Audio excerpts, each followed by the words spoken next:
Class 9th। आज हम लोग संयोजी ऊतक के बारे में पढ़ेंगे और जो इसके पहले वाले जो लेक्चर थे उसमें हम लोगों ने एपिथेलियमी ऊतक के बारे में हम लोग पढ़ चुके हैं, संयोजी ऊतक के बारे में भी हम लोग पढ़ चुके हैं और पेशी ऊतक के बारे में भी हम लोग पढ़ चुके हैं। पर संयोजी ऊतक के बारे में हमको केवल इतना ही बताया गया था कि ये जो ऊतक होते हैं ये कनेक्टिव टिश्यू होते हैं, मतलब एक अंग को दूसरे अंग से जोड़ने का कार्य जो होता है वो संयोजी ऊतक का होता है। ये जो बातें आपको बताई गई थी संयोजी ऊतक के बारे में, और पेशी ऊतक के बारे में जो इसके पहले वाला लेक्चर है उसमें बताया गया था कि ये जो है मस्कुलर टिश्यू होती हैं, ये जब हम किसी भी प्रकार की गति संबंधी जितनी भी क्रियाएं होती हैं उनमें पेशीय ऊतकों का बहुत बड़ा योगदान होता है, महत्व होता है। इसके बारे में बताया गया था कि पेशी ऊतक जो हैं कैसे हम लोगों के लिए उपयोगी हैं या इनके क्या क्या कार्य हैं। पर संयोजी ऊतक के बारे में थोड़ा कम बताया गया था, उसमें केवल इसके बारे में ये बताया गया था कि ये कनेक्टिव टिश्यू हैं जो एक अंग को दूसरे अंग से जोड़ते हैं। तो आज हम लोग देखेंगे कि संयोजी ऊतक है क्या, मतलब किन किन को संयोजी ऊतक कहा जाता है, संयोजी ऊतक की क्या विशेषताएं हैं, ठीक है ना। इन सब चीज़ों के बारे में हम लोग चर्चाएं करेंगे। तो बच्चों, ये ऊतक शरीर में विभिन्न ऊतकों को बांधने एवं जोड़ने का कार्य करते हैं, ठीक है, तथा शरीर को सुरक्षा, सहारा एवं दृढ़ता प्रदान करने का कार्य करते हैं। तो संयोजी ऊतक के बारे में हमने बताया कि ये जो है विभिन्न प्रकार के अंगों को आपस में जोड़ने का कार्य करते हैं या बांधने का कार्य करते हैं, तथा शरीर को सुरक्षा, ठीक है, शरीर को सुरक्षा प्रदान करते हैं, सहारा देते हैं और दृढ़ता प्रदान करने का कार्य करते हैं, ठीक है। तो संयोजी ऊतक के बारे में हम लोग थोड़ा सा विस्तृत अध्ययन करेंगे कि संयोजी ऊतक क्या है।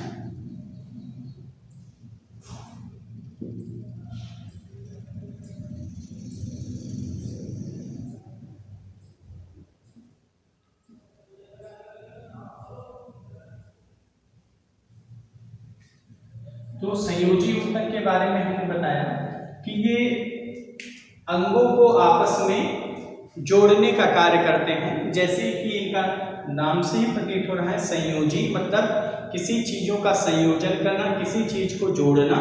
तो ये क्या होते हैं, ये अंगों को आपस में जोड़ते हैं तथा बांधे रखने का कार्य करते हैं और हमें सुरक्षा प्रदान करते हैं। ये क्या इनका कार्य है, सुरक्षा प्रदान कराना, सुरक्षा देते हैं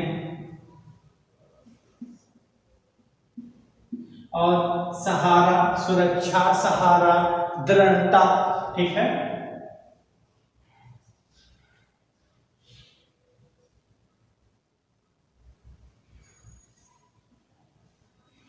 ठीक है, तो ये जो है अंगों को जोड़ने का कार्य करते हैं, बांधने का कार्य करते हैं तथा हमें सुरक्षा, सहारा एवं दृढ़ता हमारे अंगों को प्रदान करते हैं। और आगे हम लोग बात कर रहे हैं कि संयोजी ऊतक की क्या विशेषताएं हैं।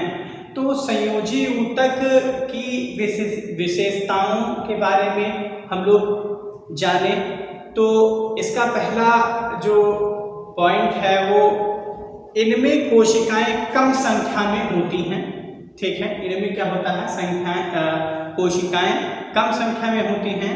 यह कोशिकाएं आपस में एक दूसरे से जुड़ी हुई होती हैं, ठीक है। तो ये क्या है, इनकी विशेषताएं हैं। अब हम लोग संयोजी ऊतक के कार्य क्या हैं, तो हम लोग संयोजी ऊतक के कार्य के बारे में जानेंगे। तो संयोजी ऊतक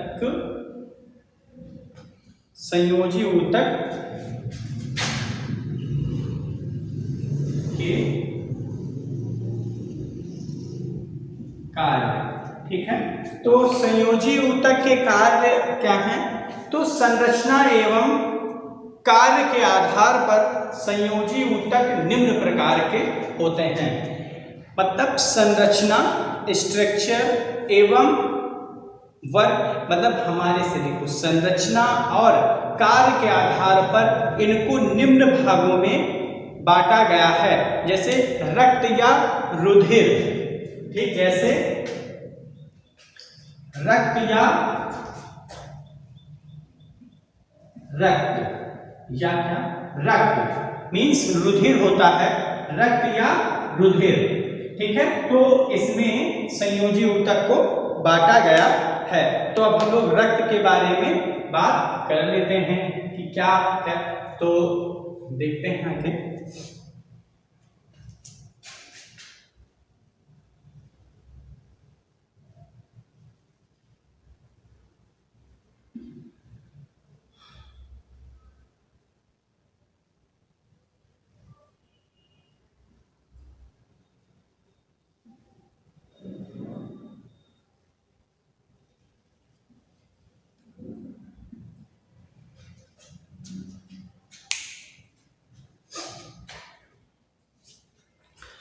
तो बच्चों, रक्त क्या है, रुधिर क्या है?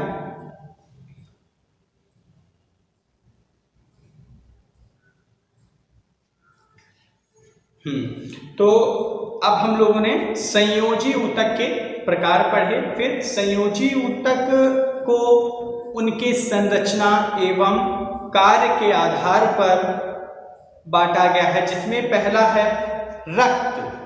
ठीक है, पहला है रक्त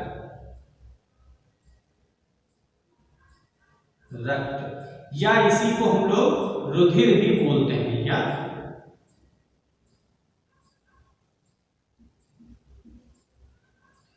ठीक है, या रुधिर। अब जानते हैं, अच्छा संयोजी ऊतक में रुधिर क्यों आया? क्योंकि जब हम रुधिर के बारे में बताते हैं तो हम कहते हैं कि रुधिर क्या है? रुधिर एक संयोजी ऊतक है।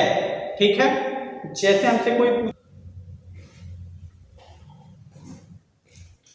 तो हमने बताया कि संयोजी ऊतक को संरचना एवं कार्य के आधार पर संयोजी ऊतक निम्न प्रकार के होते हैं, जिनमें पहला है रक्त या रुधिर। ठीक है, अब हम जानेंगे रक्त और रुधिर के बारे में। ये दोनों एक ही है ना।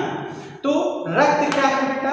जब हमसे कोई भी पूछे कि रक्त क्या है तो हम कहेंगे रक्त एक तरल एवं संयोजी ऊतक होता है। रक्त क्या है? रक्त तरल एवं संयोजी ऊतक का बना हुआ होता है, जिसमें प्रायः लाल रुधिर कणिकाएं, श्वेत रुधिर कणिकाएं, प्लेटलेट्स पाए जाते हैं। ये क्या है?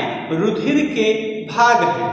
ठीक है, रुधिर क्या है? रुधिर एक तरल संयोजी ऊतक है, जिसमें प्रायः लाल रुधिर कणिकाएं, श्वेत रुधिर कणिकाएं और प्लेटलेट्स पाए जाते हैं।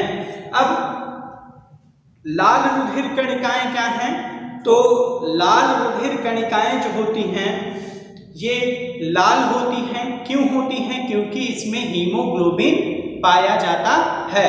और श्वेत रुधिर कणिकाएं श्वेत क्यों होती हैं? क्योंकि उनमें हीमोग्लोबिन नहीं पाया जाता है। और श्वेत रुधिर कणिकाओं की क्या क्वालिटी है? श्वेत रुधिर कणिकाओं की क्वालिटी यह है कि ये हमें प्रतिरोधक क्षमता प्रदान करते हैं। श्वेत रुधिर कणिकाएं हमारे शरीर को प्रतिरोधक क्षमता प्रदान करती हैं। ठीक है, तो अगर हमसे कोई पूछता है कि ब्लड क्या है तो हम उसे बताएंगे कि यह एक तरल संयोजी ऊतक होता है, जिसमें प्रायः लाल रुधिर कणिकाएं, श्वेत रुधिर कणिकाएं तथा प्लेटलेट्स पाए जाते हैं।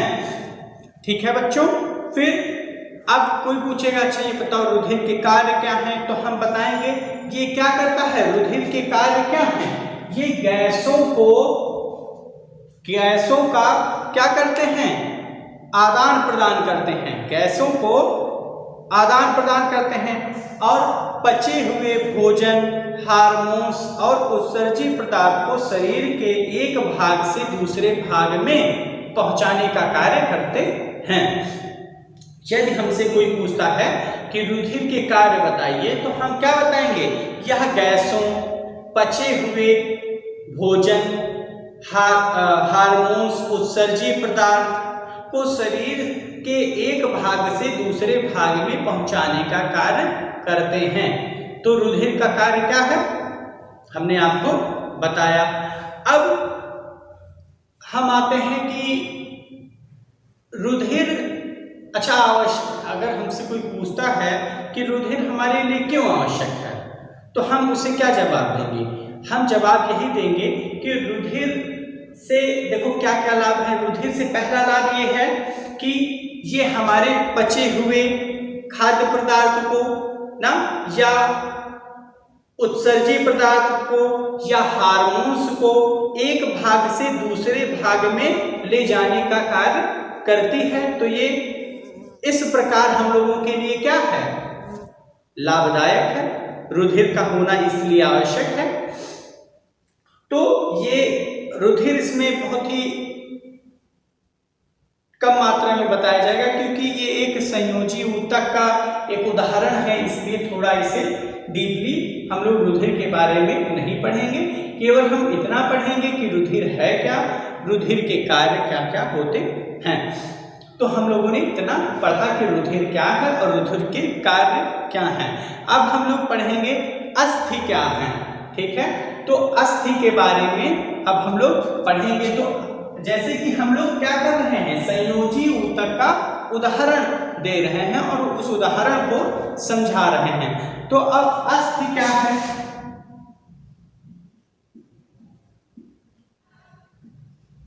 ठीक है, अस्थि। तो अस्थि क्या है बेटा? अस्थि भी क्या होती है? अस्थि भी एक संयोजी ऊतक है। अस्थि भी क्या है? ये भी संयोजी ऊतक, संयोजी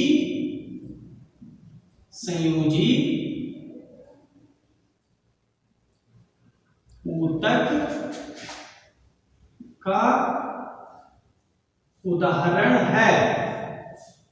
अब अस्थि क्या है? अस्थि भी संयोजी ऊतक का ही एक उदाहरण है। जैसे कि रक्त जो संयोजी ऊतक का उदाहरण था, वैसे ही अस्थि भी क्या है? संयोजी ऊतक का उदाहरण है। ये क्या है? यह हमारे शरीर में कंकाल का निर्माण करता है। अस्थि क्या है? यह पंजर या कंकाल का निर्माण करके शरीर के आकार को प्रदान करता है। अस्थि का कार्य क्या होता है? अस्थि का कार्य होता है हमारे शरीर को स्ट्रक्चर प्रदान करना, संरचना प्रदान करना। तो अस्थि का कार्य क्या होगा? हमारे शरीर को संरचना प्रदान करना। क्या होगा अस्थि का कार्य? तो अस्थि का जो कार्य है, कार्य संरचना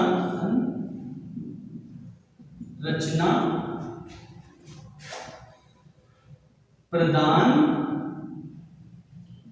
करना, ठीक है। अस्थि का कार्य क्या है? शरीर को संरचना प्रदान करना, ठीक। और अस्थि के कार्य क्या है? तो अस्थियों के बहुत सारे कार्य हैं, निम्नलिखित कार्य हो सकते हैं। ये शरीर को पंजर का निर्माण कराती है। पंजर मीन्स कंकाल, ठीक है। पंजर का निर्माण कर शरीर को क्या देती है? संरचना देती है, ठीक है। तो ये पंजर का निर्माण कर शरीर को आकार प्रदान करती है। दूसरा, ये मांसपेशियों, ये मांसपेशियों के मुख्य अंगों को सहारा प्रदान करती है। मतलब मांसपेशियों व शरीर के मुख्य अंगों को क्या करती हैं? सहारा प्रदान करने का कार्य करती हैं। और क्या है इनके कार्य? तो ये जो है अस्थि मज्जा की कोशिकाएं रुधिर कोशिकाओं का निर्माण करती हैं। तो हमने संयोजी ऊतक के दो उदाहरण बताए, पहला बताया रुधिर, दूसरा बताया अस्थि।